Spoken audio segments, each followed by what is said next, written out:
سورۃ السجدہ۔ اللہ کے نام سے جو سراسر رحمت ہے، جس کی شفقت ابدی ہے۔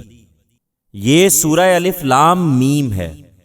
اس میں کچھ شک نہیں کہ اس کتاب کی تنزیل جہانوں کے پروردگار کی طرف سے ہے۔ کیا یہ کہتے ہیں کہ اس شخص نے اسے خود گھڑ لیا ہے؟ ہرگز نہیں، بلکہ یہ تیرے پروردگار کی طرف سے حق آیا ہے، اس لیے کہ تم ان لوگوں کو خبردار کرو جن کے پاس تم سے پہلے کوئی خبردار کرنے والا نہیں آیا، اس لیے کہ وہ راہ پر آ جائیں۔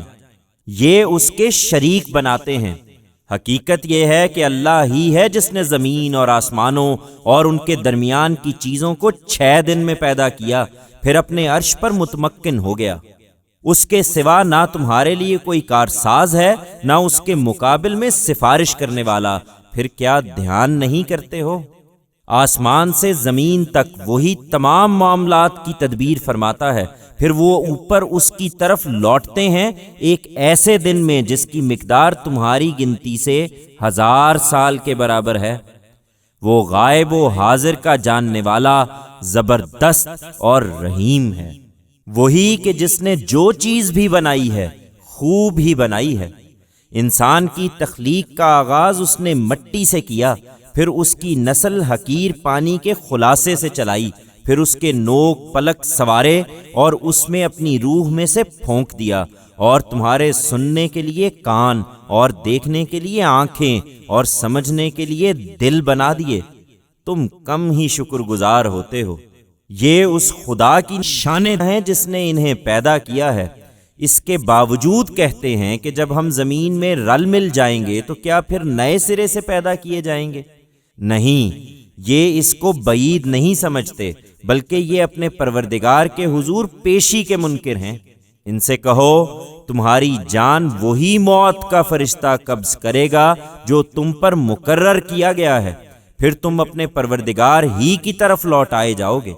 اگر تم دیکھتے اے پیغمبر تو ان کی بے بسی کا کچھ اندازہ کر پاتے، جب یہ مجرم اپنے رب کے حضور سر جھکائے کھڑے ہوں گے اور اعتراف کریں گے کہ اے ہمارے رب، ہم نے دیکھ لیا اور سن لیا، اب تو ہمیں واپس بھیج دے کہ ہم نیک کام کریں، ہمیں پورا یقین آ گیا ہے۔ جواب میں ارشاد ہوگا، پھر امتحان کی کیا ضرورت تھی؟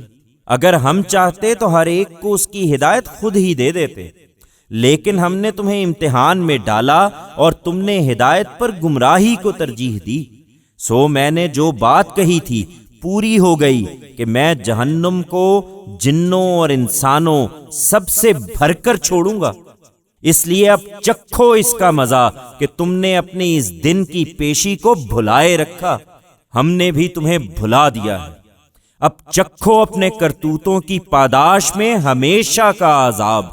ہماری آیتوں پر تو وہی لوگ ایمان لاتے ہیں پیغمبر کہ انہیں جب ان کے ذریعے سے یاد دہانی کی جاتی ہے تو سجدے میں گر پڑتے ہیں اور اپنے رب کی حمد کے ساتھ اس کی تسبیح کرتے ہیں، اور وہ ہرگز تکبر نہیں کرتے۔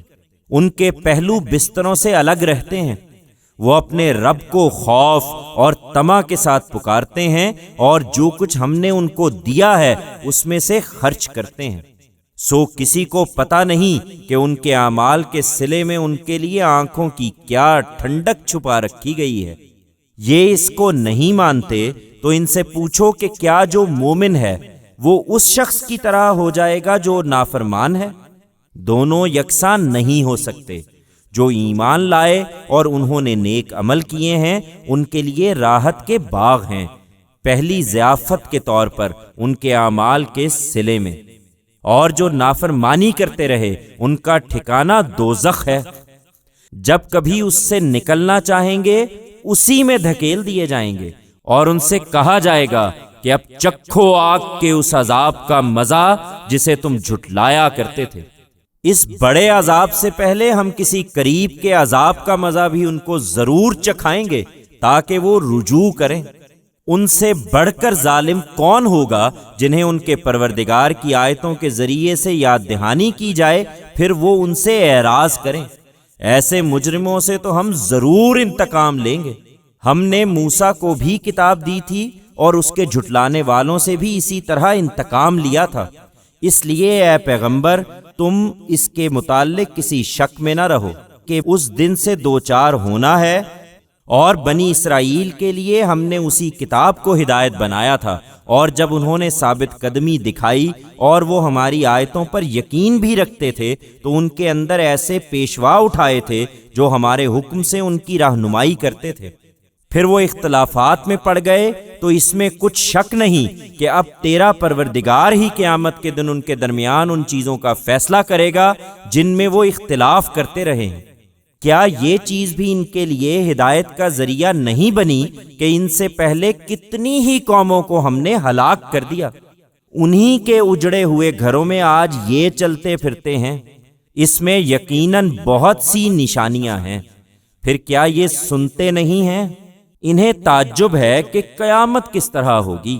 ان سے پوچھو، کیا انہوں نے دیکھا نہیں کہ ہم پانی کے بادلوں کو چٹیل میدان کی طرف ہانک کر لے جاتے ہیں، پھر اس سے کھیتی اگاتے ہیں جس سے ان کے چوپائے بھی کھاتے ہیں اور یہ خود بھی۔ پھر کیا دیکھتے نہیں ہیں؟ پوچھتے ہیں کہ یہ فیصلہ کب ہوگا اگر تم سچے ہو؟